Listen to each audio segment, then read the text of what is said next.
Maïssa Audio. Bah, t'as aussi doublé des petits dessins animés comme Robotech, ça je sais pas si t'en rappelles. Ouais. Ouais, Si, t'as si. les Popoles, ces trucs Ouais. Samouraï de l'Éternel, BCBG. Ah ouais, oui, c'est vrai. Oui.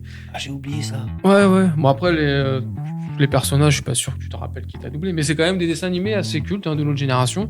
Puis t'as aussi doublé Monsieur Alvin. Ah, Alvin et les Chipmunks. Et j'arrive pas à le dire. Et les Chipmunks. Ouais, Chipmunks. Chipmunks. Chipmunks.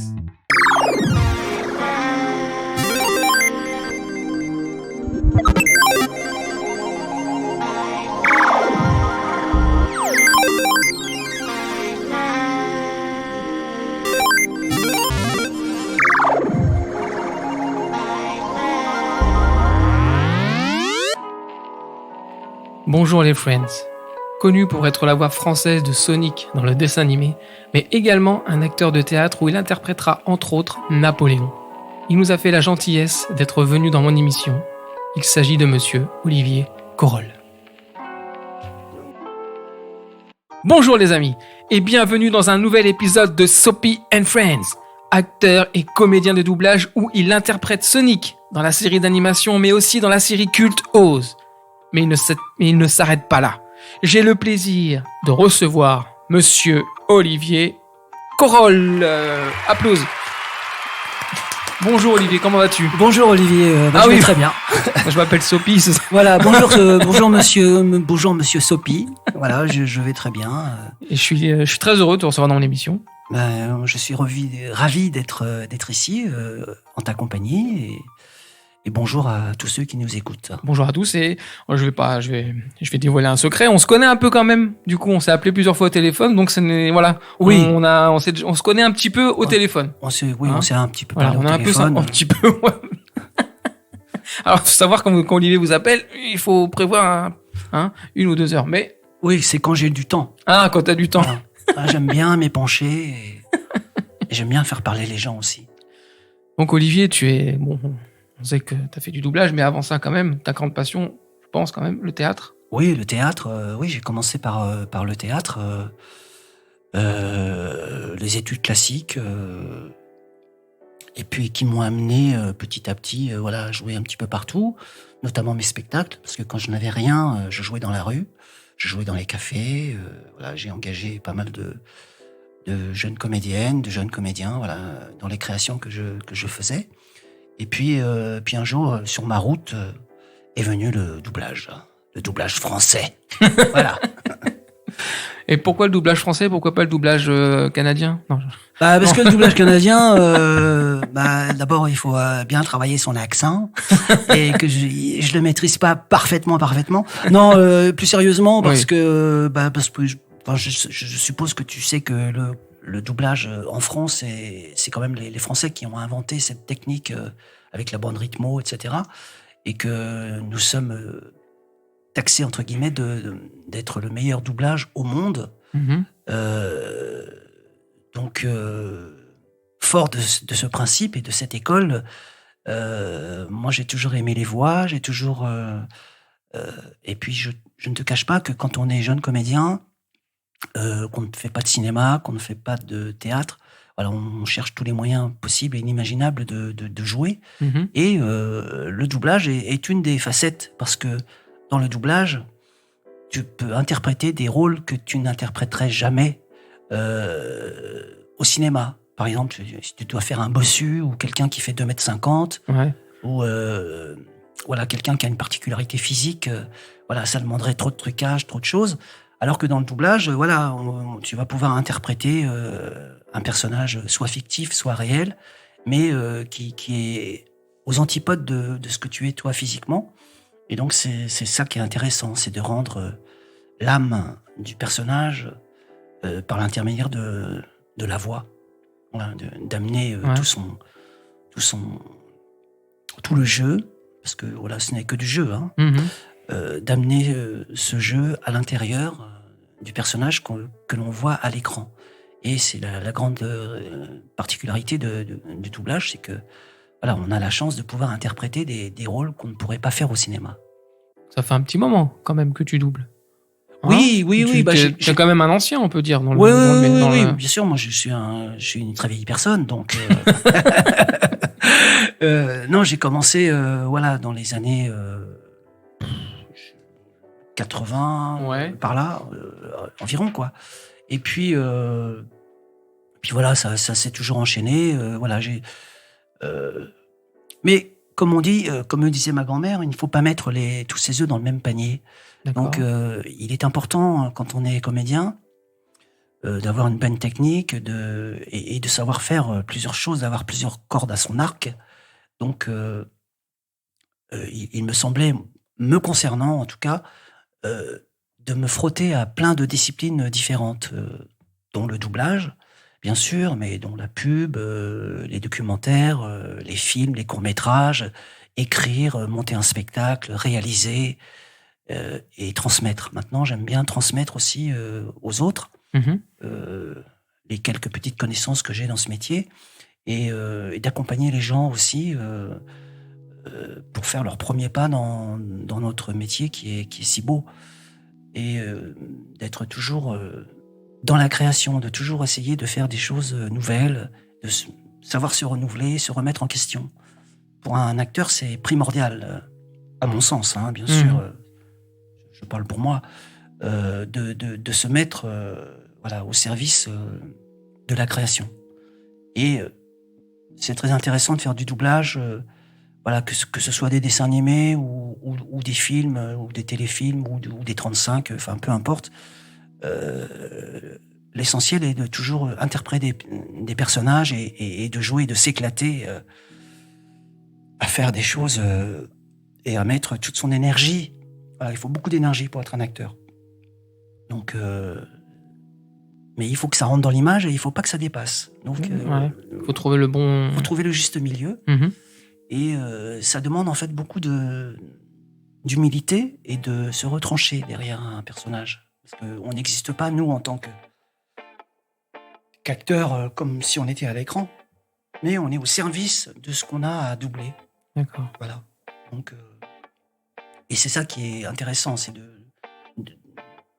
vas faire un jour un dessin animé, le lendemain tu vas faire un film de zombies, après tu vas faire un truc intello à la Marguerite Duras, voilà, il y a plein d'univers comme ça, et il faut que toi, tu sois toujours juste. Voilà, être juste dans l'instant précis, voilà, vivre ici et maintenant. Mhm. Et tu te remets en question parfois, ou tu vis sur tes acquis, enfin genre Moi, je pense qu'il faut se remettre en question chaque jour. D'accord. Dans sa vie, Ouais. dans ce qu'on fait, s'interroger, et le doute fait partie du métier de comédien, quoi. On doit toujours se positionner par rapport à soi-même et réfléchir à ce qu'on a fait. Et bon, en général, les acteurs que je connais sont toujours des gens un petit peu angoissés, un petit peu... et bien sûr, se remettre en question. Parce que finalement, on n'est que des êtres humains, on n'a pas la science infuse, on ne sait pas... Mhm. Quand on fait un doublage, par exemple, ou un film, et on ne sait pas à l'avance si cette œuvre va fonctionner. On fait un dessin animé, puis ça peut tomber dans les oubliettes, Mhm. ou comme ça peut être reconnu par le grand public, comme ça m'est arrivé plusieurs fois. Mais il y a aussi d'autres œuvres que j'ai faites qui sont tombées dans l'oubli, dans les abysses de l'oubli total. Bah, moi, j'ai cherché un peu, et bon, on en parlera après. J'ai une série que je regardais un peu quand j'étais ado, et j'ai vu que tu as doublé dedans. Bon, tiens, on va peut-être en parler tout de suite, parce que c'est une série que beaucoup de gens de ma génération ont regardé. C'est Hartley Cœur à vif. Alors, je sais pas si tu te rappelles. Hartley. Ouais. Ah oui, oh là là, tu doubles, c'est- et en plus, tu doubles Mario, l'acteur Peter, Mario Gomez, je crois, ou Goma, je sais plus. Ouais. Et c'est un personnage que j'aimais bien dans la série. Ah parce oui que du coup, j'ai regardé la photo de l'acteur et tout. Je me suis dit, oh. Alors ça, c'est fou quand même. Je me suis dit, Olivier, il a doublé cet acteur. Alors, je pense que t'en fais tellement que tu dois peut-être plus te rappeler, forcément. Mais alors, c'est une série des années 80, c'est des années 90, ça, un peu. Donc voilà, cher auditeur, Olivier Corolle, ceux qui connaissent Hartley Cœur à vif, il a doublé. Bon, il s'en rappelle peut-être plus. Il est en train de me regarder. il se dit, Non, mais non, je me souviens d'avoir bien sûr doublé cette série, qui était un personnage un peu Oh, c'était le rigolo de la bande. Voilà, c'était Ouais. un petit marrant, donc un gars tout à fait optimiste et tout, et c'était pas trop difficile à faire pour moi parce que moi je suis plutôt Ouais. dans la vie, je suis plutôt un peu déconneur, un peu voilà, même si là je suis sérieux, mais j'aime bien galéger, j'aime bien raconter des bêtises, voilà, j'aime bien surtout ne pas me prendre au sérieux. Voilà, je pense que les gens qui se prennent au sérieux dans la vie, c'est qu'ils n'ont pas compris grand chose. Ouais. Parce qu'on est peu de choses finalement sur cette terre, hein, si on réfléchit bien. Mais c'est marrant que tu me parles de cette série parce que je pense qu'à l'époque, elle avait bien marché, Ah oui. Ah oui, oui, ça a ça eu marchait très bien. Ouais. beaucoup de succès. Et je me souviens, je n'ai que des bons souvenirs de toutes les choses que j'ai faites. En fait, j'ai pas de je me suis toujours amusé, quoi, parce que je pense que le moteur essentiel pour un acteur, c'est de s'amuser quand on fait la chose.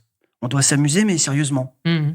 Ouais, oui. C'est-à-dire qu'on doit le faire bien, mais on doit avoir toujours une part de liberté et de pouvoir, voilà, pour pouvoir déployer ses ailes du talent et s'envoler dans le ciel étoilé du public qui va émerveiller, regarder la chose et pouvoir s'identifier, se reconnaître.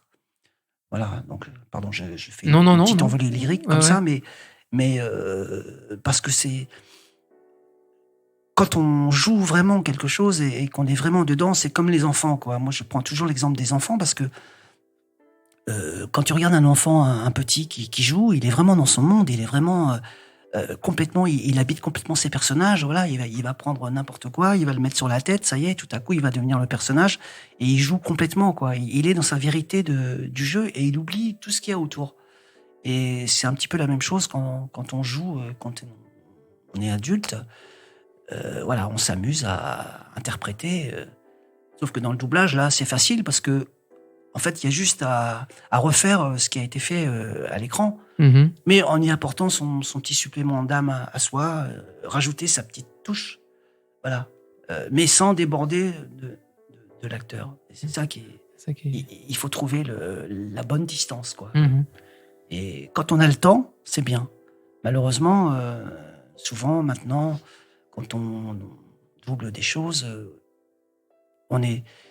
ils sont tellement habitués à ce qu'on travaille vite et plutôt pas trop mal on nous inflige à dire ah ils ont fait 3 épisodes, bah ils vont en faire 4. Ah ils en ont fait 4, bah, ils vont en D'accord. faire 5, etc., etc. Ce qui fait que bah, dans les années 80, on pouvait faire un épisode le matin, un épisode l'après-midi, et maintenant tu peux en faire 14 dans la matinée. D'accord. Ouais, C'est pas du tout un doublage à la chaîne, quoi. Voilà, c'est pas du tout la même chose, malheureusement. Mhm. Donc ça fait pas appel aux mêmes exigences. Donc il faut être très concentré, très sur le coup.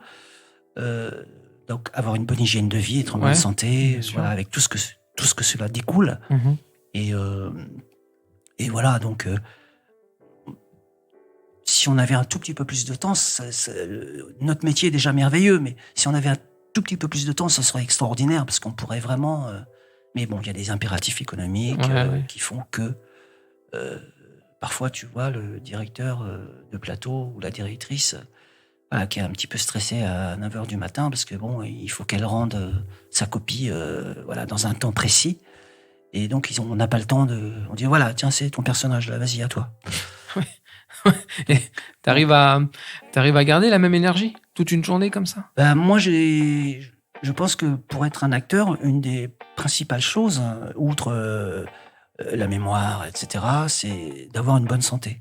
Mhm. Ouais. C'est capital. D'accord. C'est-à-dire, quand on a une bonne santé, voilà, on peut affronter les choses. Donc, il faut préparer son corps. Enfin, moi, je le prépare comme un athlète. Mhm. Voilà, je suis un athlète émotionnel, en fait. Mais je peux être comme un sportif de haut niveau, c'est-à-dire avoir une rigueur, une hygiène de vie qui fait que quand je vais être sur un plateau, bon, je sais que je vais en avoir pour autant de temps et je dois être à 100% tout de suite. Voilà. Et tout le temps du studio. Alors, comme on fait pas ça tous les jours, ça va, on a des plages pour se reposer. Mhm. Enfin, il y a des comédiens qui travaillent tout le temps comme ça, mais moi, j'aime bien avoir des plages entre, pouvoir respirer, regarder la nature. D'accord. Voilà. Mais je parle beaucoup peut-être. Hein. Non. Donc tu as fait Hartley Cœur à vif. J'ai vu que tu as fait les années collège aussi. Tu as fait un peu d'Alerte à Malibu. Oui. Alors là, trop mal. Tu vas doubler Kelly Slater. Oui. C'est génial, je trouve. Ouais, c'est vrai. J'ai fait ça. C'était marrant. Ouais, bah oui. Je ne savais pas qui c'était à l'époque. Hein, oui, bah c'est vrai qu'on le connaît plus maintenant parce que bon, c'est un grand champion de surf pour ceux qui connaissent pas. Ouais. Mais tu as quand même doublé Kelly Slater, c'est quand même un beau palmarès. Ouais, tu le savais peut-être. Mais moi, je fais pas tellement Ouais. en fait de choses que ce soit un acteur inconnu ou une star ou pour moi, c'est la même chose. Mm-hmm. Parce que par exemple, je vais te donner un scoop. Il y a très peu de gens qui savent que j'ai doublé Michael Jackson. Ah, tu vois, je te vois à tes yeux ébobis. Oui. Eh bien, j'ai fait il y avait une série sur M6 qui s'appelait Doc de Choc. D'accord. Et un jour, on m'a appelé. Et c'était au moment de l'affaire où on faisait un documentaire sur sa vie, quelques temps avant qu'il meure. Et donc, j'ai eu la chance de pouvoir doubler. Et il avait une toute petite voix comme ça. Et il parlait. Il disait non, c'est pas moi qui ai touché les enfants, etc. D'accord. Moi, je les aime. Ok. Ouais. Et donc, j'ai aussi doublé Michael Jackson, voilà, mais c'était pour un documentaire voilà, sur M6. Bon, je sais pas ce que ça a donné, mais. Ouais, chercher, on va regarder ça. Mais voilà, je ne sais même pas si c'est sur ma page. J'ai une page Wikipédia. Non, ça n'y est pas. Ça n'y est pas. Bon, bah voilà. Mais sinon, je l'aurais marqué. Parce que j'étais fan de Michael, donc. D'accord. Je te l'aurais sorti tout de suite. Alors, si vous pouvez retrouver ce document. Oh, ça va se trouver. Si c'était, oui, ça va se trouver. Eh bien, et si tu tends l'oreille, on va reconnaître un petit peu mon timbre de voix, même si je l'avais mis un petit peu dans les aigus, mais voilà. J'ai eu aussi cette chance, puisque tu parlais de gens connus, mais. Ouais. Moi, je fais pas de différence entre Michael Jackson et puis Tartampion, qui va passer dans un film et qui va être très bon. D'accord. Pour moi, je vais mettre la même énergie, le même investissement dans ce qu'il y a à faire, quoi. C'est-à-dire que je vais me donner à 100%. Je vais me jeter dans le grand bain de la création et puis essayer de nager dans les eaux pas troubles de préférence. Donc, bien sûr, on te connaît. Sonic, Sonic. Sonic, le fameux Sonic. Oui, ça a été un grand moment dans ma vie, mais encore une fois, quand je l'ai enregistré, on ne savait pas ce que c'était, et j'avoue que l'enregistrement a été très rapide, comme souvent dans toutes ces choses-là, et ce n'est qu'après. Voilà, ça a eu un impact parce que c'est passé pendant 25 ans, tous les jours à la télé, sur TF1 le matin. Tous les matins, ça passait. Je m'en souviens. Malheureusement, je n'ai pas touché de royalties sur les. sinon, je pourrais acheter pas mal. Studio. Tu l'as quand même repris un petit peu, le rôle de Sonic dans les mondes de Ralph. Oui, c'est vrai que après de petits caméos. Voilà. Walt Disney a eu la courtoisie de me rappeler pour faire les mondes de Ralph et Ralph 2.0. Voilà les deux petits trucs. Parce qu'en fait, ça dépend des productions. Quand c'est Disney, c'est moi qui le fais. Quand c'est une autre production, ils font ce qu'ils veulent et ils peuvent. Oui, on l'a bien vu avec les deux films qui sont sortis. Ils peuvent prendre n'importe qui, acteur ou pas acteur, pour doubler. Moi, ça me dérange pas si c'est un acteur qui double un rôle. Voilà, ça me gêne plus quand c'est un footballeur ou un animateur télé ou quelqu'un dont c'est pas le métier. Même s'il peut être bon, il peut apprendre. Mais moi, je me vois pas prendre la place d'un footballeur. Et pourtant, je suis très sportif, mais je me verrais pas sur la pelouse d'un stade de foot pour remplacer un joueur de foot, alors que eux viennent doubler. Tu vois, et on leur dit c'est super ce que tu fais, mon gars. Ouais. Alors que le mec, il sait même pas parler français. J'exagère un peu, mais jouer la comédie, c'est un métier. Oui. Et donc, il faut respecter les gens qui font ce métier, tout simplement. Un peu comme François Hollande, qui a l'air de s'y mettre. Ah oui, j'ai appris ça. Oui. mais les politiques, c'est différent parce que les politiques, ce sont des grands comédiens. Oui. Donc, j'espère simplement que s'il est payé, au moins il va remettre ça à une œuvre caritative. Soapy and Friends, par exemple. Ah oui, tiens. François, si Pourquoi pas. si tu nous Ouais, entends. François, si tu écoutes Olivier, voilà, donne-lui ton cacheton, s'il te plaît. Mais oui, effectivement, bon. Mais ça fait partie de la société dans laquelle on est, le phénomène ce qu'ils appellent les star talent. Voilà. Enfin, c'est un mot qui me fait un peu rire, mais voilà. Sous couvert de prendre quelqu'un qui a un nom, voilà, il s'imagine que ça va se vendre plus. Et en fait, c'est une erreur parce que le produit, de toute façon, va se vendre. Mais pas spécialement plus parce que c'est le nom d'un mec qui est connu sur TikTok ou Instagram. Parce que maintenant, c'est ça aussi. Les gens qui gagnent des millions, qui vivent au Qatar et en Arabie Saoudite et qui ont des millions d'abonnés parce qu'ils font de la promo pour des rouges à lèvres ou des sacs ou je ne sais quoi. On leur dit puisque vous avez 10 millions d'abonnés, vous allez, si vous voulez faire un film, vous voulez doubler un dessin animé, un film, on mettra avec la voix de machin, machine. Et en fait, ce ne sont pas des acteurs. Donc, c'est un peu ça que je déplore, quoi. Si le gars est acteur, ça me dérange pas. J'ai aucune animosité. Si on me dit tiens, c'est un tel qu'on connaît dans le métier, ça me pose pas de problème. Le gars, il connaît son métier et il va essayer de le faire bien. Je le sais. Ouais. Mais si c'est un politique ou tu vois un cuisinier. Ou tu vois, ça peut être Etchebetch demain qui va doubler un truc parce que voilà. Mais moi, je vais pas aller l'emmerder dans sa cuisine, quoi. Tu vois. Voilà.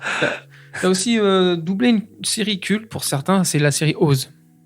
Oui. Ça, dont le personnage Zahir Arif, je crois que c'est ça. Ouais. Je pense bien. Et bon, j'ai vu que l'acteur était décédé, je sais pas si tu le savais. Je savais pas, non. Voilà, il est mort. J'ai voulu regarder, j'ai vu qu'il était. Bon voyage, mon gars. Voilà, donc t'as doublé cet acteur. Et forcément, quand tu doubles un truc, une série ou un dessin animé, tu peux pas savoir tout de suite que c'est culte, mais après. Non.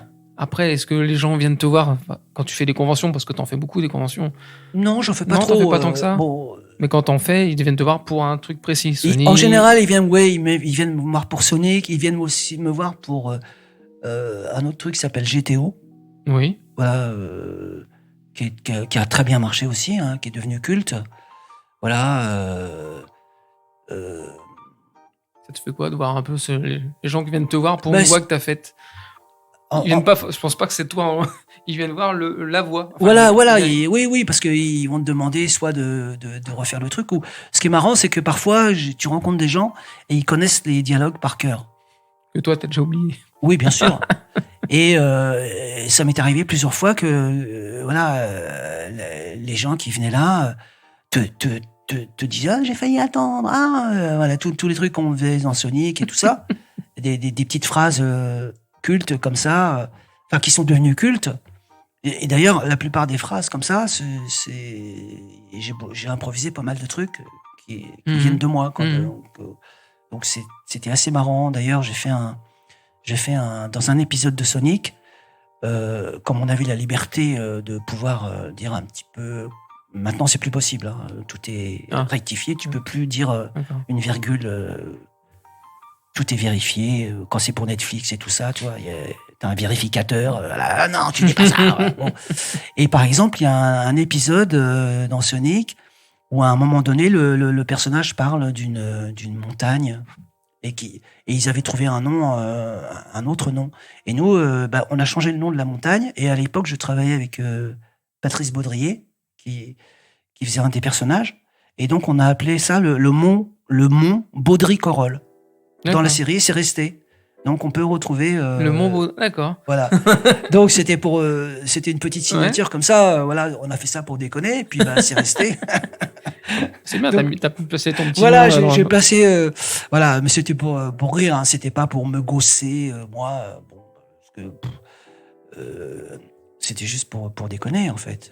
Voilà. Mais parce qu'on ne savait pas que ça allait rester, que ça allait devenir un truc culte et qui se vend encore très bien.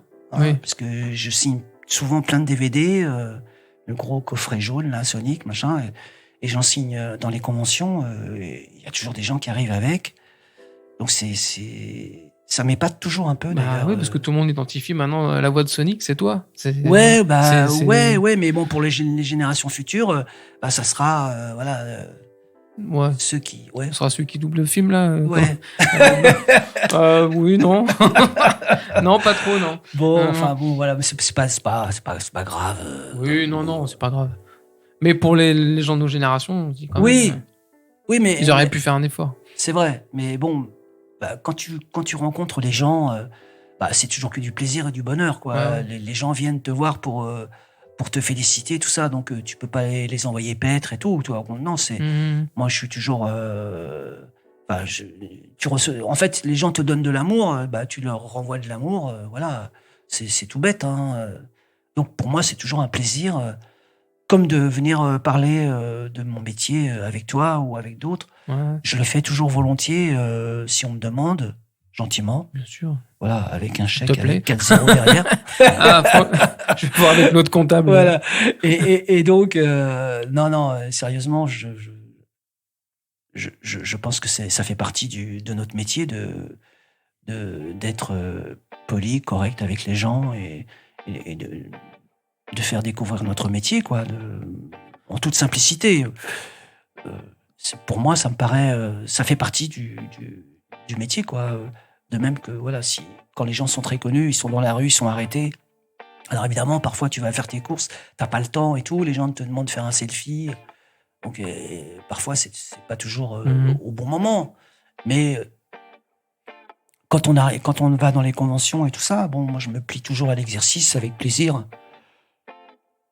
Ça ne me pose pas un problème particulier. Et je trouve que c'est normal d'être agréable et courtois avec les gens. Tu as également fait une série qui dure longtemps, c'est Jag. Ah oui, Jack, ça a duré 8 saisons. Ah oui, 8 Oui. ans. Ah ouais. Il se Je rappelait pensais plus. pas. Ah, non, mais Oui. oui, c'était. Je la connaissais pas, cette série. Enfin, je la connais de nom comme ça, j'ai jamais vraiment regardé, mais quand même, faire 8 saisons, ça doit. Enfin, si tu t'en souviens. Oui, enfin, je m'en souviens parce qu'on faisait avec la boîte dans laquelle c'était. Moi, j'étais toujours en milieu, au début et à la fin de l'épisode. Et malheureusement, le personnage ne s'exprimait pas trop. Voilà, mais il était toujours présent. Donc, on était toujours une équipe comme ça. Donc, on se retrouvait souvent tous. Voilà, mais oui, c'était un petit rendez-vous récurrent. Voilà, comme on pouvait le faire comme pour Hartley aussi. Hartley, ça a duré plusieurs saisons. Oui. J'avais fait une autre série espagnole, Un, Dos, Tres. Oui. Voilà, tu vois, ça me revient là. Ouais. Et c'est pareil, ça a duré, je sais pas, 3 ans, 4 ans, je sais plus. Bon, un peu plus même. Tiens, Un d'ailleurs, peu plus. ils refont même un Ah bon reboot. Ils refont un reboot. Oui. Ils reprennent certains acteurs avec des nouveaux acteurs. Ah. Voilà. Peut-être qu'ils m'appelleront. Ah, peut-être. Les gars, je suis libre. Il est là. 1, 2, 3. 1, 2, 3, pardon. Voilà, donc, oui, c'est toujours intéressant, oui, de refaire. Les reboots, c'est à la mode, hein. Oui, quand on sait plus quoi faire, on reboot. Ah voilà, c'est ça. C'est ça. Qu'est-ce que tu fais demain ? Je reboot. Je vais rebooter, Voilà. tiens. On va refaire quoi ? Je sais pas, on reboot. Il y a moins de création, je trouve. Ouais. Les Alors, gens ont moins. peut-être que parce que ça coûte moins cher. Oui, on s'est dit, tiens, ça a marché dans les années 90, C'est si ça. on tentait là. Mais quand on voit qu'ils refont les vieilles séries comme les Magnum, les MacGyver, ça a plus le même charme. Oui, oui. Ils ont rebooté Magnum, MacGyver, mais c'est plus pareil. Il n'y a plus la magie de l'acteur MacGyver. Pour moi, c'est MacGyver, c'est Richard Dean Anderson, c'est pas, je sais même pas comment il s'appelle celui qui. J'en ai fait plein des MacGyver, moi. T'en as fait plein aussi. J'en ai doublé, mais plein. Oui. Mais tu faisais des passants, non ? Non, je faisais des bons rôles et tout. C'était Ouais. Jacques Ebner qui dirigeait ça à l'époque. Ouais. Paix à son âme, parce qu'il est parti au royaume des acteurs qui foutent plus rien là-haut. Ah, d'accord. Et avec Edgar Givry, qui jouait déjà le rôle à l'époque, donc il y a 25 ans. Hein. Ah, ouais. Et j'en ai fait beaucoup D'accord. des MacGyver, mais je me souviens plus des trucs, parce que à l'époque, je notais pas les choses, quoi. Mais et j'aimais bien cette série, parce que j'avais parfois, il y avait des très bons guests. Hein. J'en ai fait pas mal. Hein. Je sais pas, j'ai dû en faire au moins une dizaine. Oh bah, oui, je Mais sais il plus faudrait combien en de saisons trouver. il y a, Donc, mais... mais comme moi, je m'occupe pas de tous ces trucs-là, ce sont des gens qui me disent « Ah, t'as fait ça. » Ah bon, oui. Et Peut-être. une autre série qui s'appelait Trainer. Trainer. Trainer, ouais. Trainer, comme traîner, le verbe traîner. C'était sur le monde hippique. D'accord. Voilà, le monde des chevaux. Ouais. Et j'avais un super rôle là-dedans et je faisais ça avec Magali Barnet, qui faisait ma copine, D'accord. ma petite amie dans le film. Voilà, et j'ai fait plein de séries comme ça qui n'ont pas spécialement marché. Ou... Un autre truc qui s'appelait La Belle et la Bête. Si, j'ai vu ça, oui, tu faisais... Et qui avait bien marché Oui, à l'époque. Ouais. Et pareil, on a fait ça sur plusieurs saisons, Oui, j'ai l'impression. Il me semble qu'il y en a 4-5 saisons, j'avais regardé. Ouais. Et un autre truc... Allez, tout lui revient. Non, mais oui, ça me revient. Comme ça... Non, c'était pas la Belle et la Bête.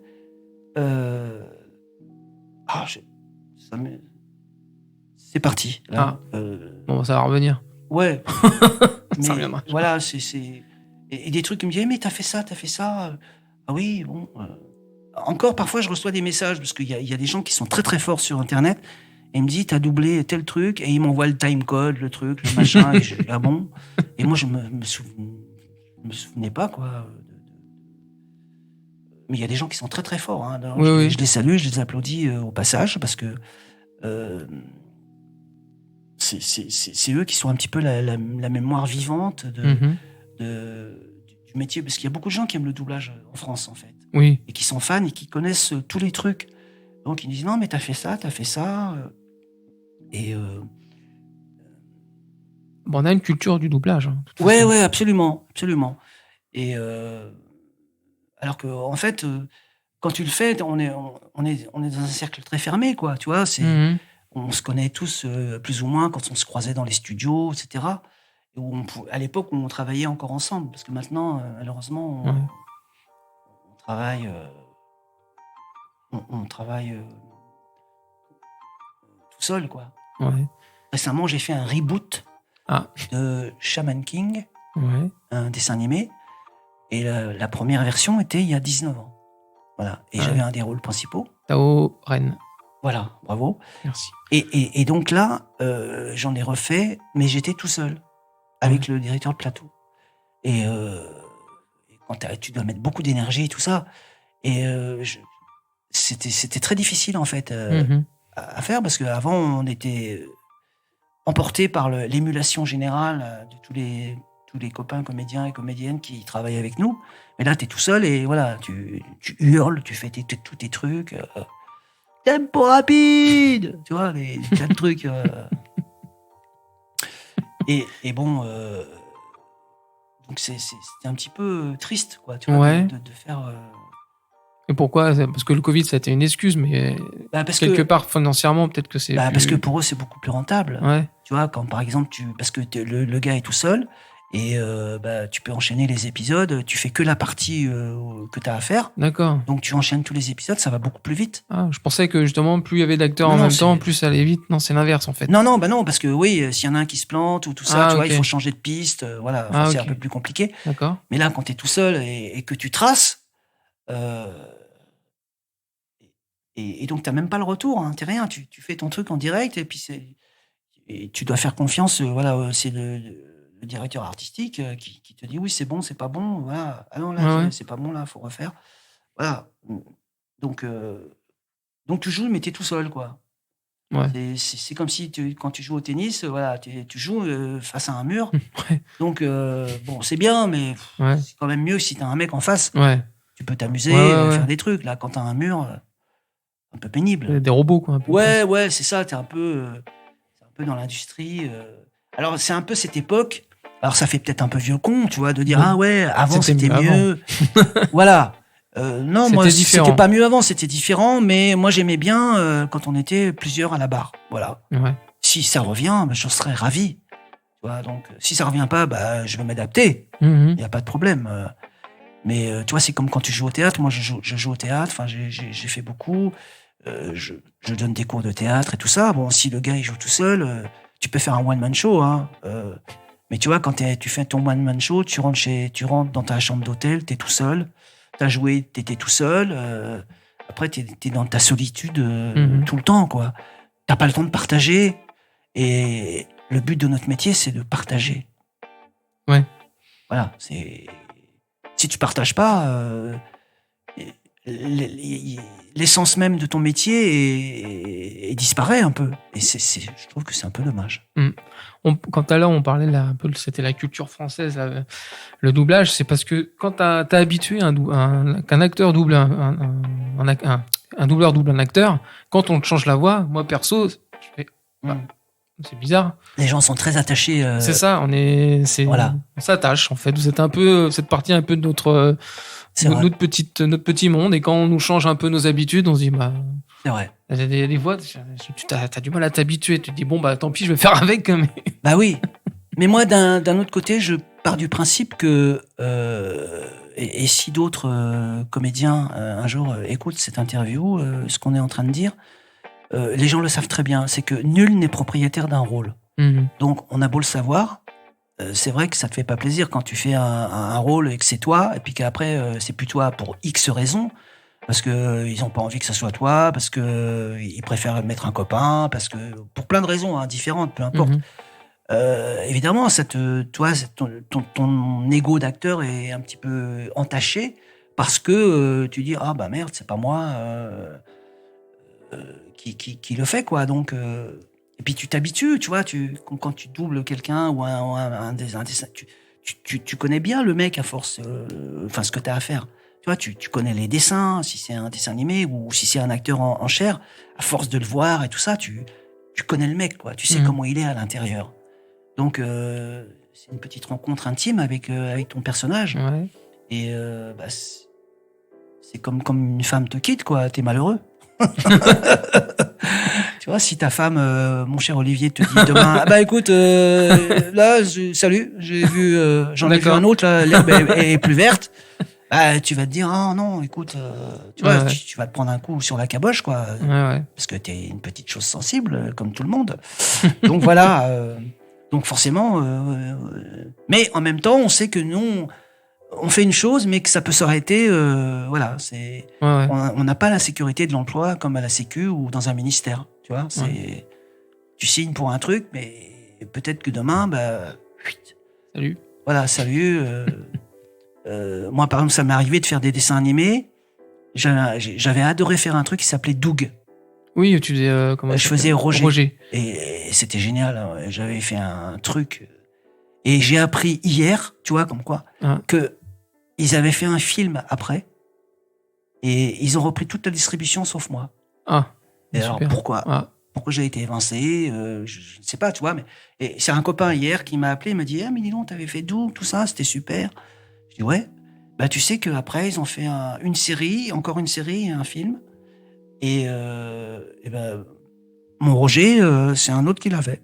Donc j'étais... 20 ans après, j'avais ma petite larme. J'ai dit, merde. On me l'a piqué. Voilà, on me l'a piqué, mais bon, c'est la vie. Hein, voilà, toi qui m'écoutes, qui a piqué sa voix, c'est pas... non, mais c'est peut-être le directeur de plateau qui a placé quelqu'un d'autre. Ou t'as peut-être fait un truc que tu te rappelles plus, tu as dit un truc pas gentil. Non, parce que je sais que il y avait beaucoup de mecs qui avaient aimé ce que je faisais, quoi, parce que j'en faisais un taré, avec un rire un peu démoniaque et tout ça.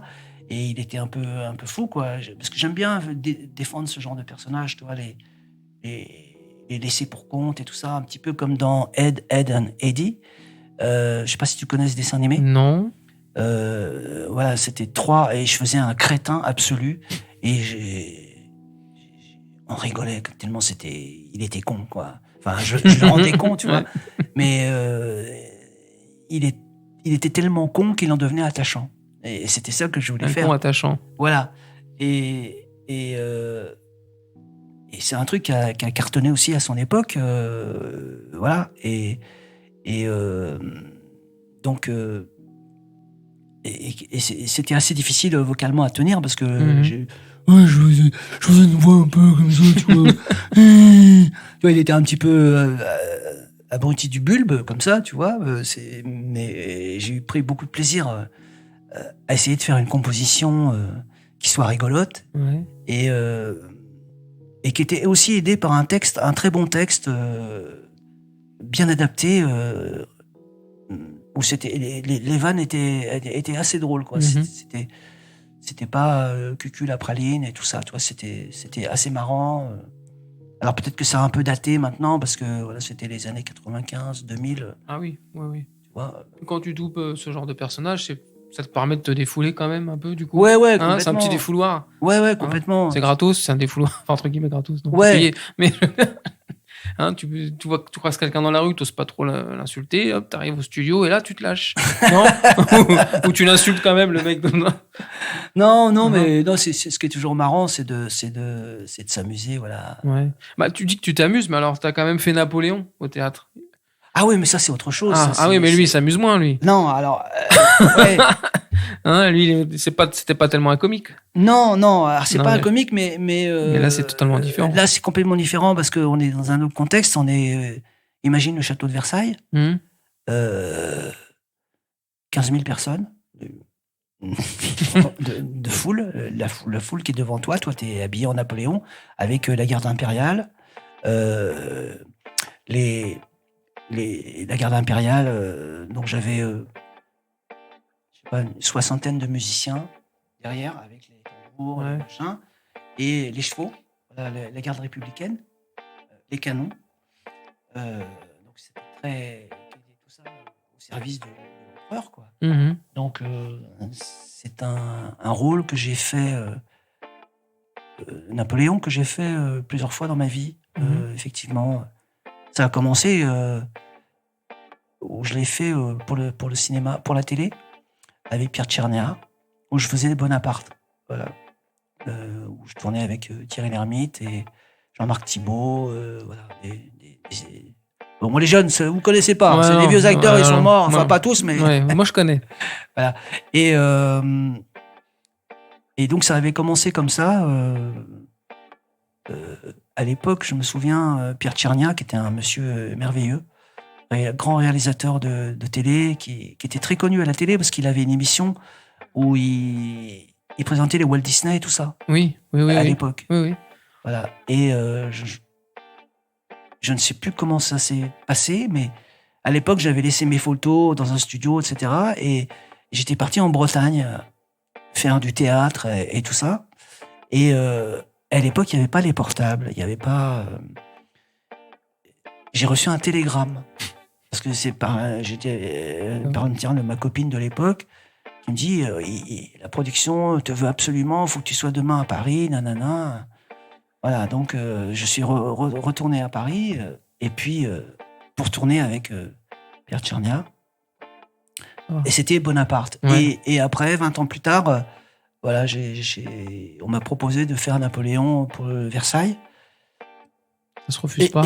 Bah non, ça se refuse pas. Et puis je l'ai fait à plusieurs reprises, quoi. Donc c'était dans le cadre des. Il y a eu plusieurs spectacles. Il y a des nocturnes tous les week-ends au château de Versailles, tu sais, avec les grandes eaux de Versailles, ils appellent ça, avec les feux d'artifice, etc. Et il y avait un spectacle où il y avait Napoléon, voilà. Et c'était très marrant. Ah, c'était très marrant quand même. Ouais, enfin, non, c'est marrant à faire. Ouais. Non, faut pas se louper, là, quand t'es quand dans même. le rôle, Ouais. t'es sérieux et tout ça, Ouais, tu ouais. vois. Donc. Petite pression quand même. Oui, mais bon, tu incarnes un personnage, donc tu as le costume, ouais. t'as toute la. Il y a tous les trucs autour, donc ça aide un petit peu, quoi. Mais c'est très impressionnant parce que t'es en décor naturel, c'est magnifique. Donc j'avais un costume sur mesure, nickel. Et donc c'est un grand kiff de jouer un personnage historique, quoi. Donc évidemment, j'ai beaucoup travaillé sur le personnage. J'ai lu beaucoup de choses et appris plein de phrases historiques que Napoléon avait dit. L'histoire est un mensonge qui dit la vérité, etc. Enfin plein de choses. Et voilà, de temps en temps, je distillais, parmi les choses, je distillais des phrases comme ça au public, des phrases historiques. Et les gens étaient... Voilà.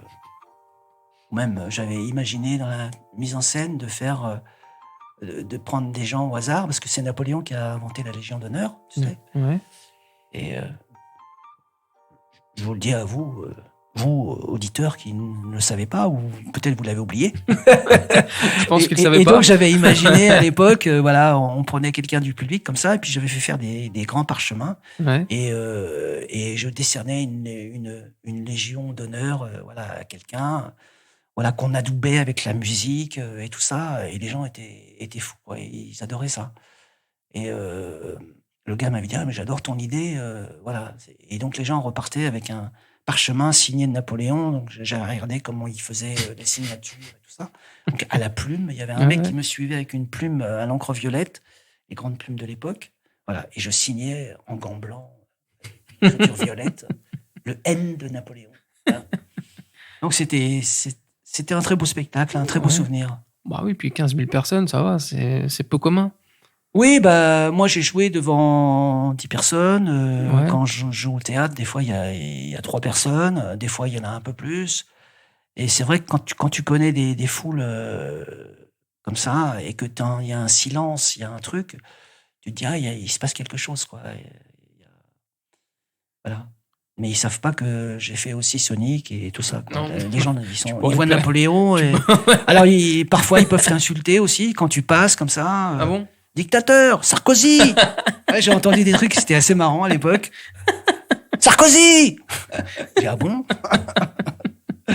Tu ressembles pas trop. C'est Non, vrai que t'as un non. peu la carrure de Napoléon, un peu. Bah ouais, j'ai peut-être un peu le physique avec le nez et tout ça, Non, quoi. ouais, je sais pas. C'est sûr qu'ils auraient pas pris Franck Dubox pour faire Napoléon, tu vois, mais. Bah on pourrait, mais Ouais. on pourrait, mais bon, il était plus. Moi, je suis plus. Oui. Je suis pas aussi gros. Il était un peu. Ah bon, gras c'était et pas un tout. Moi, je sportif, suis plus musclé. Parce que je fais un peu de sport, quoi, comme ça, mais pour me maintenir, hein. Non, c'est toujours intéressant de jouer des personnages historiques et de se plonger dedans. Voilà. Donc je l'ai fait à plusieurs reprises. Je l'ai fait aussi pour la ville de Troyes, où ma partie avait été filmée et elle était projetée sur la façade de la mairie en écran géant.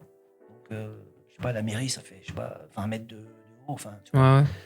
Et on voyait Napoléon, j'avais une scène avec Joséphine. etc. Ange Gardien? Non. T'as joué avec Mimi Mati. Voilà. Je t'ai coupé. Et donc c'était assez marrant parce que c'est Christian Brindel qui faisait la mise en scène. Ouais. Christian Brindel, c'est un comédien, voilà, si vous tapez son nom sur Internet, il a fait beaucoup de choses. Et il a joué, lui, Charlemagne à la télé. Et c'est ça qui l'avait lancé à l'époque.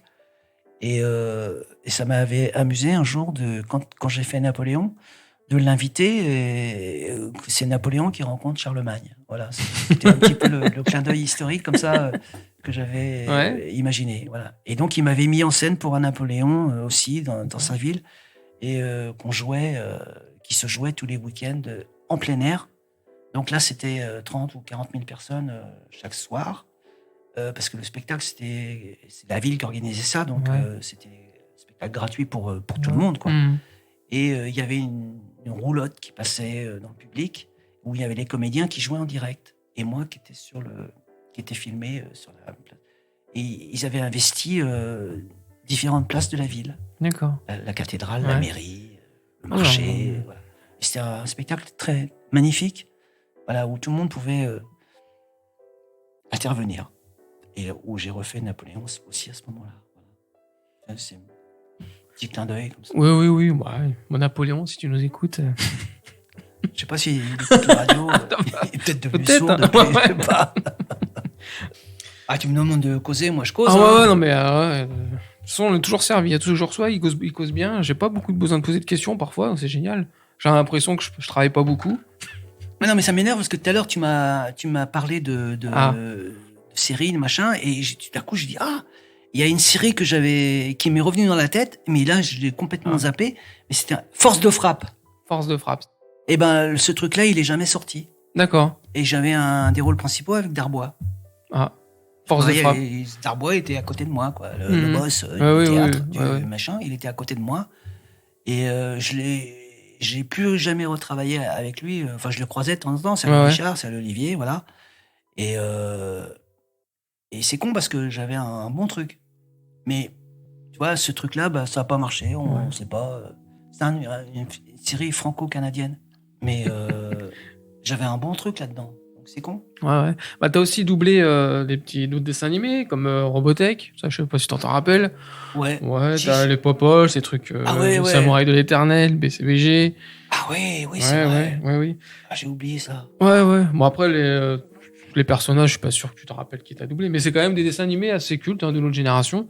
Puis t'as aussi doublé Monsieur Alvin. Ah, Alvin et les Chipmunks. Et j'arrive pas à le dire. Et les Chipmunks. Ouais, Chipmunks. Chipmunks. C'est où...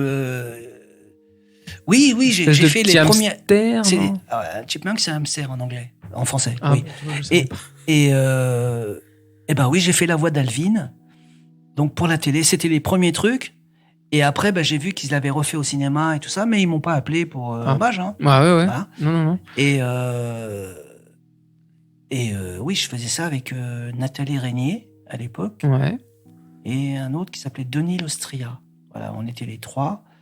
Mais je sais que ça avait très bien marché à l'époque, à la télé, ce petit truc. Ouais. Mais c'était très mignon. Oui, c'est petit hamster, c'était mignon. Voilà, c'était une voix pitchée dans les 25% dans les aigus. Ouais. Donc, moi, je prenais une petite voix comme ça. Et en plus, elle était retravaillée derrière. Oui. Et donc, il fallait surarticuler pour bien... parce que sinon, on comprend rien. Et donc, c'était un très bon exercice pour l'acteur. Mm-hmm. Et j'aimais beaucoup cette petite série. Oui, mais c'était mignon. Moi, c'était très mignon. Ouais, c'était mignon. Ouais. On va terminer par quelques petites questions un peu différentes.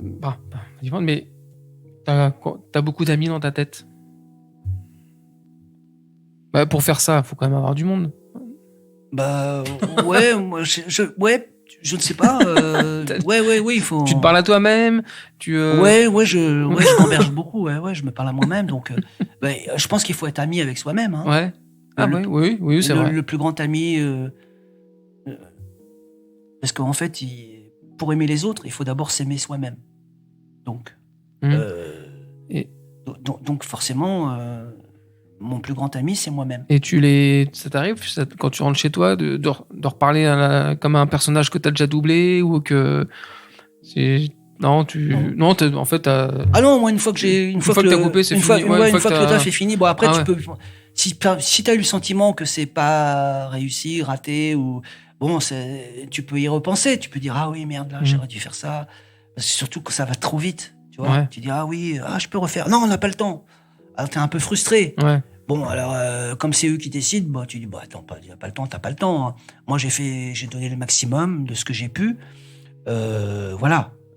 Donc, mais sinon, non, j'y pense pas. Je pense que sinon, tu deviens schizophrène. Ouais. Tu vois, okay. Il faut vraiment séparer. Tu vois, par exemple, les grands acteurs, comme on avait un grand acteur qui s'appelait Patrick Devers, Série Noire. Dans le film, je sais pas si tu connais ce film. Ah, je l'ai peut-être vu, mais voilà. Et à un moment donné, tu sais, il est pas bien, etc. Et il a une scène où le mec lui dit le mec il est mal, il sort de sa bagnole et comme il est pas content, tu vois, il tape sur la bagnole. Et lui, il a tapé jusqu'au sang, tu vois. Il a défoncé la bagnole, mais parce que quand il faisait un truc, lui, il le faisait vraiment. D'accord. Ah oui. Et ça lui traversait. Et d'ailleurs, il a mal fini puisque malheureusement il s'est suicidé. Mais j'avais l'impression que lui, quand il faisait quelque chose, il croyait vraiment qu'il l'avait fait. Donc, si tu tues quelqu'un au cinéma, il croyait vraiment qu'il l'avait fait, quoi. Donc il devenait un peu fou, quoi. Donc c'est insupportable à vivre. Ouais. Donc je peux comprendre ça. Et quand il a fait cette scène dans Série Noire, il défonce la bagnole Et on te dit coupez, c'est bon. Et lui, il continue, tu vois, il est dans son délire. Et il a achevé la bagnole, quoi, à coup de poing. Et vraiment, il avait les mains en sang et tout ça, quoi. Mais il avait besoin de ça pour. D'accord. Voilà, donc c'est terrible, quoi. Donc moi, je n'ai pas cette schizophrénie-là, quoi. Je sais où est le jeu, et je sais m'arrêter. Voilà, je sais que j'interprète et j'ai pas de. Comment dirais-je, j'ai pas de folie particulière à me dire voilà, j'ai fait mon boulot, les gens sont contents ou pas contents, peu importe. Ouais. Et voilà, tu vois, c'est un métier, quoi. Ouais, c'est pas. On doit être dans l'état de l'acteur, tout en sachant que c'est un métier. Tu vois, il y a une dichotomie à respecter. Une dichotomie, c'est-à-dire. Enfin bon, ouais. Vous chercherez, voilà. Vous chercherez dans le dichotomie. Voilà. On va bientôt finir l'interview. Je suis désolé, hein, Olivier, ça s'est passé vite, mais on est quand même. Oui. Hein, on est quand même la nuit là, ça y est, on a. Ouais. Et si tu avais une question, pas une question. Si tu avais un petit conseil d'ami à me donner, on se connaît pas beaucoup, mais allez, tu dis tiens, Olivier, j'ai un conseil à te donner, n'importe lequel. T'arrêtes pas au stop, enfin, j'en sais rien, un truc tout bête. Si tu avais un conseil d'ami à me donner. Je te dirais comme ça en te voyant, je dirais Olivier, ne change pas. Ah, merci pas, d'accord. Voilà, c'est. Ouais, on va pas changer. Je pense que tu as un bon esprit, oui. T'as une bonne gueule. Ouais, t'as quelque chose dans l'œil qui fait que ça inspire la sympathie, donc je te dirais bravo, continue mon gars. Bah merci. Voilà, donc. déjà c'est bien de recevoir les acteurs, de faire des interviews comme tu fais, et je trouve que c'est toujours intéressant de rencontrer des gens voilà, qui aiment ce qu'on fait. Ouais. Et donc c'est normal de te rendre l'appareil, quoi. Donc, puis tu sais, moi, qui je serais pour donner un conseil à quelqu'un Bah Olivier Corol. Ouais, mais fais ce que tu peux, mais fais-le bien, quoi. Tu vois, si tu te regardes dans la glace le matin ou le soir et tu te dis ah voilà, j'ai fait ça, je suis content, c'est bien, t'as donné un sourire à un enfant. Voilà, des choses simples en fait. Faut rester simple. Voilà, c'est. Il faut toujours amener de la poésie dans ce qu'on fait. Être beau, tu vois, avoir quelque chose de Rimbaldien. Rimbaldien, c'est. Oui, c'est Michel Rimbaud. Voilà. Ah non, Arthur. Ouais, Arthur, tu vois. Par exemple, tu vois, par les soirs bleus d'été, j'irai dans les sentiers, fouler l'herbe menue, rêveur, j'en sentirai la fraîcheur à mes pieds. Je laisserai le vent baigner ma tête nue. Je ne parlerai pas, je ne penserai rien. Mais l'amour infini me montera dans l'âme. J'irai loin, bien loin, comme un bohémien, par la nature, heureux, comme avec une femme. Arthur Rimbaud, Sensation. Bon bah là, après ça, je pense qu'on peut mourir tranquille. Non, comme disait Thierry Roland, le plus tard possible. Le plus tard possible. Et je pose une question à mes invités avant à chaque fin d'émission. Ouais. Olivier. Ouais. Acceptes-tu d'être mon ami? Il a eu peur, il a transpiré 2 secondes. Mais, mon copain, mon pote. Oui, c'est quoi l'amitié? L'amitié, c'est le partage. Oui. C'est l'écoute. Oui. C'est si t'arrives à un problème, d'être là. Voilà. Donc, si tu réponds oui à ces 3 questions, bien sûr qu'on est amis. Oui, non, oui, non, peut-être, je ne sais pas, ne se prononce pas. Je te rappelle, on verra. Et si Sonic avait un mot de la fin à dire, qu'est-ce qu'il dirait? Sonic? Oui. Ah oui, le petit piège là. J'ai failli attendre. Voilà, c'était la phrase culte, voilà, de Sonic, non? Et je dirais, les amis, amusez-vous dans la vie, éclatez-vous et croyez en vous. Merci Olivier et merci à tous d'avoir écouté cet épisode avec Monsieur Olivier Corol. Merci à toi. Merci à toi, Olivier. Salut. Salut à tous. Salut à tous. Ce podcast est présenté par Sopi, produit par Maïssa Audio. enregistré et réalisé par Franck Philoxène. Au studio Oui, arabe.